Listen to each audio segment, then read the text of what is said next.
First of all, we need to connect to module 00 as we've seen before.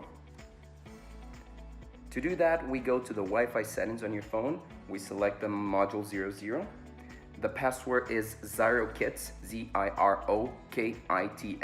in lowercase.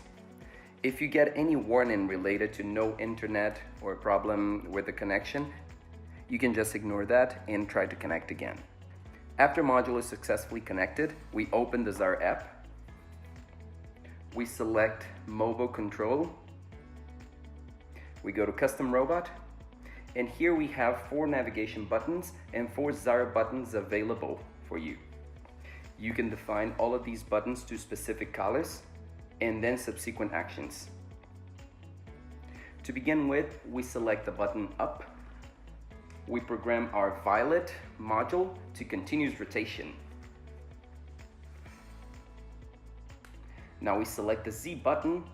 We program the indigo color to a 90-degree movement. We can review our configuration on the top right button, the review button. Now we can go back and start playing. Now if we press the up button, we see the action as we configured. The other colors and the other buttons will not be responding to any other functions.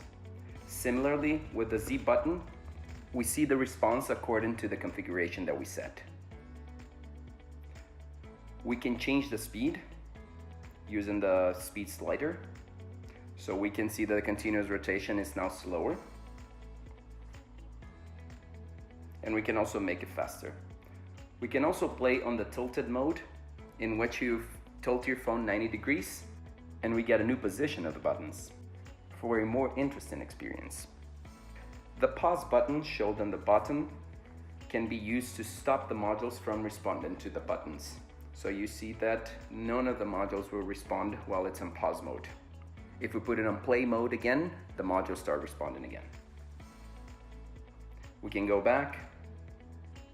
We can review again our configuration, and we can also reset the configuration to the null configuration.